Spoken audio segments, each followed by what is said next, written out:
Hello everyone, astro with M Singh में ma'am Singh आप सभी का बहुत बहुत स्वागत करती हूँ। हमेशा की तरह मैं आ गई हूँ नाइट में आपके पार्टनर की डीपेस्ट फीलिंग्स के साथ। देखते हैं कलेक्टिव लेवल पे आपके पर्सन की डीपेस्ट फीलिंग्स क्या हैं और उनका इमीडिएट एक्शन आपकी तरफ क्या एक्सपेक्टेड है। तो शुरू करते हैं गाइस आज की रीडिंग लेके प्रभु का नाम। हर हर महादेव, जय हो शिव शक्ति, जय हो राधे कृष्णा, जय हो मेरे भाई। सबसे पहले अपने पर्सन को याद कर लीजिए, उनका नाम ले लीजिए एटलीस्ट 3 टाइम्स ताकि ज़्यादा से ज़्यादा एनर्जीज आप तक पहुंच सकें।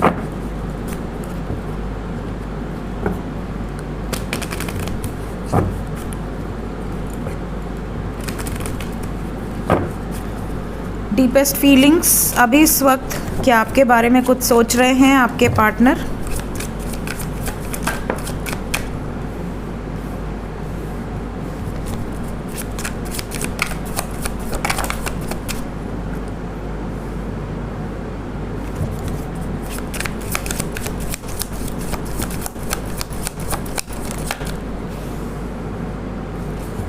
तो क्या फाइनल डिसीजन होगा?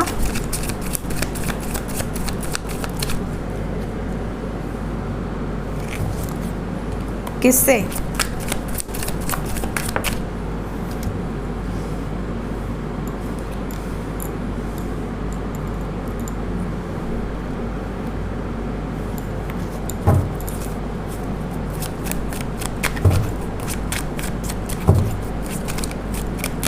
कब तक?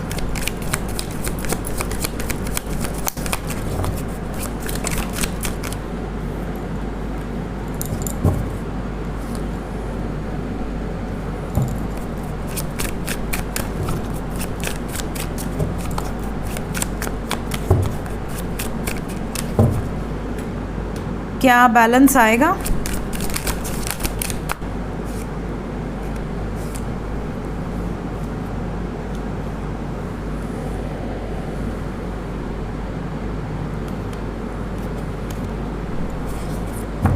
ठीक है, कुछ सवालों को मैंने क्लियर किया है ताकि ज़्यादा से ज़्यादा क्लैरिटी आपको मिल पाए।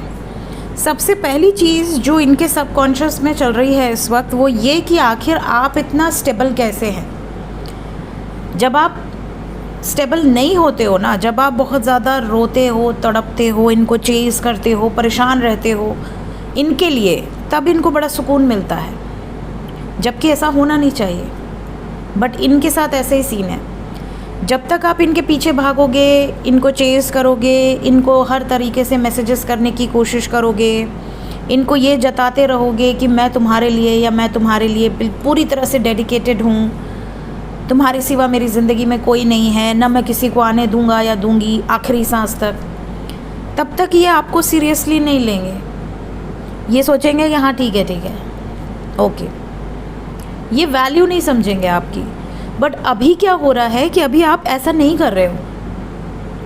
अभी आपका जो फोकस है पूरी तरह से दूसरी तरफ है। आपको बीच बीच में एनर्जी जाननी है, आप अपने पार्टनर की एनर्जी जान ले रहे हो, उसके बाद आपका मन जो है शांत हो जा रहा है, तड़प नहीं रहा है। आपको ऐसा लग रहा है ठीक है मुझे एनर्जी पता चल गई, एनर्जी का फ्लो ये है, इट्स ओके, दूसरे काम पर फोकस करते हैं। तो अभी क्या हो रहा है कि आपके जो पार्टनर हैं वो परेशान हो रहे हैं बिकॉज आप उनको चेज़ नहीं कर रहे, आप उनके लिए परेशान नहीं हो रहे, आप अपनी लाइफ में ग्रो कर रहे हो, आप अपने लाइफ का फोकस, अपना कंसंट्रेशन अपने करियर पे या अपने दूसरे एरिया ऑफ लाइफ को दे रहे हो। इससे आपके पार्टनर जो है इनका बैलेंस बिगड़ रहा है। इन्हें ऐसा लग रहा है कि आखिर चल क्या रहा है। मैंने कहा क्या बैलेंस बनेगा? देखिए अभी तो इनके मन में ये चल रहा है कि आखिर इसके लाइफ में है क्या, कोई और तो नहीं आ गई, कोई और तो नहीं आ गया। साथ ही साथ अब इनको ऐसा लग रहा है कि यार मेरा तो ध्यान इसी की तरफ जा रहा है बार बार, मैं तो कहीं और ध्यान ही नहीं कर पा रही हूँ या कर पा रहा हूँ। मुझे तो बात करने का मन कर रहा है, मुझे तो जानकारी चाहिए कि इसकी लाइफ में चल क्या रहा है। थोड़ा प्यार और दिखा के पहले पता करते हैं कि ये अभी भी मुझसे प्यार करता है या करती है या नहीं। अगर ये एक मैसेज करेंगे तो हो सकता है आप अपना प्यार उड़ेल दें इनके ऊपर, तो ये उसके बेसिस पे बैलेंस क्रिएट करेंगे। इतने ज़्यादा चालाक हैं आपके पार्टनर। यहाँ पर बिल्कुल क्लियर एनर्जी है कि ये आपकी जानकारी लेंगे। अगर आप इनको मैसेजेस में बहुत रोमांटिक मैसेजेस करने लगोगे, फटाफट से इनके साथ घुल मिल जाओगे, अच्छी केमिस्ट्री बना लोगे, तो ये समझ जाएंगे कि कोई चक्कर वक्कर नहीं है, होगा, बिज़ी होगी, और ये फिर भागेंगे। तो आपको ये गलती नहीं करनी है। आपके पास अगर आपके पार्टनर का मैसेज आता है ये जानने के लिए कि आखिर आपके लाइफ में चक्कर क्या चल रहा है, शक करेंगे, घुमा फिरा के पूछेंगे या रोमांटिक कन्वर्सेशन करेंगे ताकि आप भी इनके साथ रोमांटिक कन्वर्सेशंस में आगे बढ़ जाओ, तो आपको इतना भाव नहीं देना इन्हें, क्योंकि आप जैसे ही इनको भाव दोगे इनको रियलाइज़ हो जाएगा कि हाँ ये तो मेरे लिए वेट कर रहा है या कर रही है। अपने काम से काम रखो, थोड़ा बहुत रिप्लाई कर दो और थोड़ा सा एक डिस्टेंस बना कर रखो। मैंने पूछा बैलेंस क्रिएट हो जाएगा, यस। दूसरी चीज़ मैंने पूछी एक्शन क्या लेंगे, क्योंकि यहाँ पर जैसे ही इनको ये रियलाइज़ होगा कि नहीं कुछ तो दाल में काला है, अगर दाल में काला नहीं नज़र आया, क्लियर हो गए, तब तो वो वहीं छोड़ देंगे मामले को। बट अगर इनको ये लगा कहीं ना कहीं कि आप इनसे दूर हो रहे हो, ये आपको खो देंगे अपनी ही करतूतों के कारण, तो ये पहले तो इमोशनली थोड़ा अपसेट होंगे, सोच विचार करेंगे कि करना क्या है और एक्शन भी लेंगे आपके लिए, क्योंकि ये आपको खोना नहीं चाहते। फिर ये आपको एक लॉन्ग टर्म कमिटमेंट देने के बारे में भी सोचेंगे। ये सब इनके मन में चल रहा है। ये आपको ये भी जताएंगे कि आप इनके लिए बहुत ज़्यादा प्रेशियस हो, और ये आपके लिए अपने परिवार में भी बात कर सकते हैं, एक सॉलिड कमिटमेंट देने के बारे में सोच सकते हैं। प्लस आपको ये भी जताएंगे कि ये आप पर बहुत नज़र रखते हैं। लेकिन अगर आपने यहाँ पर गलती कर दी, इनको ये जता दिया कि आप अभी भी इन्हीं के लिए तड़प रहे हो, इन्हीं के लिए रो रहे हो, बस आप शो नहीं कर रहे, जैसे आपने ये कह दिया नहीं नहीं तुम्हें याद नहीं आती, मैं तो कभी भूलती ही नहीं या भूलता ही नहीं, बस इतना ही इनको क्लू काफ़ी है। या फिर अगर आपने बोल दिया कि हाँ मैं तो तुम्हारी तरह नहीं हूँ कि मैं 10 पार्टनर चेंज करूँ, इनको वहाँ पे भी क्लैरिटी मिल जाएगी कि नहीं नहीं पक्का कोई नहीं है, फिर ये रिलैक्स हो जाएंगे, फिर आपको डीले करेंगे। तो आपको ऐसा कुछ कहना नहीं है और ना कुछ गलत कहना है, ना कुछ इंडिकेट करना है। जितना हो सके कम बात करें जैसे ही बात शुरू हो। इमीडिएट एक्शन क्या एक्सपेक्टेड है? इमीडिएटली क्या एक्शन एक्सपेक्टेड है? क्या बात होगी? मैसेज का कार्ड आया है करंट फीलिंग्स में, तो क्या बात करेंगे? मैसेजेस कॉल्स आने की संभावनाएं हैं।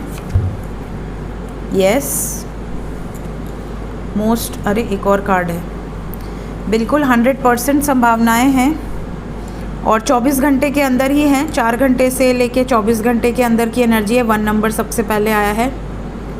10 घंटे से 24 घंटे के अंदर भी पॉसिबिलिटी बन सकती है। वी हैव 1 1 की एनर्जी है। डेस्टिनी क्यों आया है नेक्स्ट एक्शन में? डेस्टिनी में अगेन नंबर 1, पेशेंस रखिए, बहुत कुछ नया होने वाला है। प्यार भी जाग रहा है, इमोशंस भी जाग रहे हैं, कमिटमेंट देने की भावना भी जागेगी। क्या ये शादी की कमिटमेंट मिलने वाली है? यस, होप आ गया। होप रखिए, आपसे दूर भाग रहे थे, अब उम्मीद रखिए ये आपके करीब आएंगे बहुत सॉलिड तरीके से। 1 1 1 1 क्यों आया है?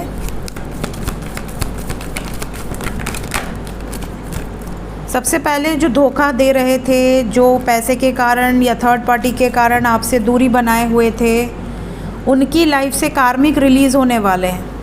मतलब आपके पार्टनर के कार्मिक रिलीज़ होने वाले हैं, इसलिए 1 1 1 1 आया है। यहाँ पर धोखे से, थर्ड पार्टी से, जगलिंग से अगर बैलेंस बनाकर चल रहे थे आपके साथ भी, थर्ड पार्टी के साथ भी, तो अब ये एक के साथ आगे बढ़ेंगे और वो एक आप होंगे। बिकॉज़ यहाँ पर है पावर, यहाँ पर सॉलिड एक्शन लेते हुए नज़र आ रहे हैं। पहले थर्ड पार्टी रिलीज़ हो रही है, यहाँ पर बहुत सारे लोगों की लाइफ से थर्ड पार्टी रिलीज़ होगी। ऐसी वाइब्रेशंस यहाँ बहुत स्ट्रॉन्ग हैं। लेट्स चेक कि एंजल्स क्या बताना चाहते हैं इस वक्त आपको। एंजल्स की तरफ से मेरे व्यूवर्स के लिए क्या मैसेज है? अपने सोल मिशन पे लगे रहिए, सोल पर्पस, सोल मिशन पे लगे रहिए।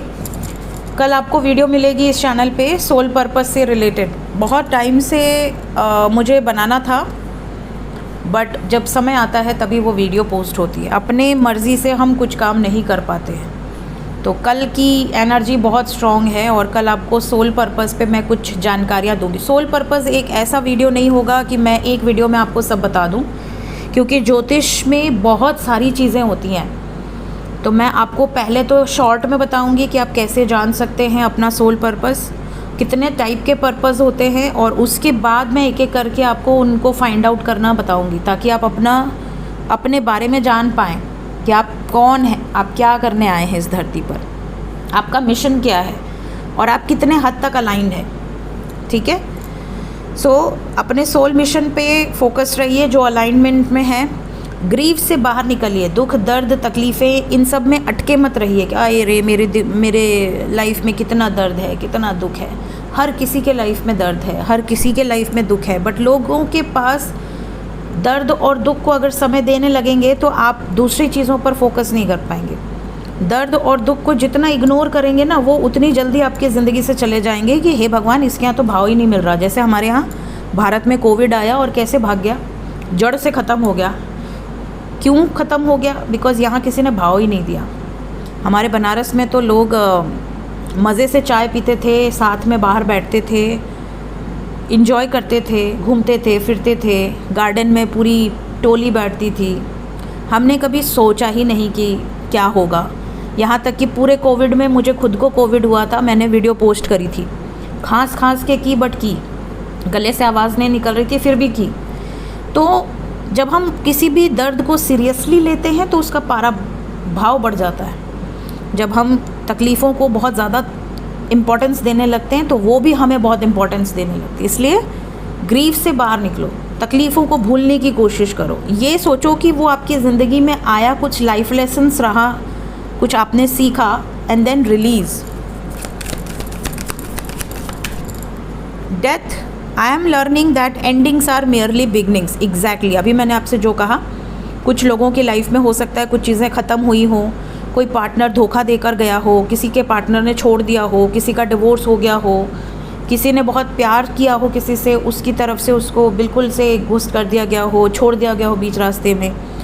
कुछ चीज़ें ख़त्म होने के लिए ही बनी होती है। हो सकता है कुछ लोगों ने अपने पार्टनर को ही खो दिया हो।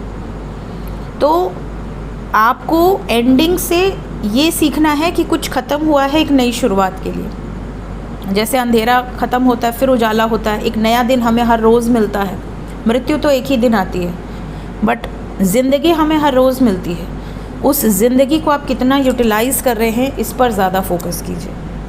सो ये थी गाइज़ अभी इस वक्त की एनर्जी। मिलते हैं नेक्स्ट रीडिंग में। Till then take care, bye bye.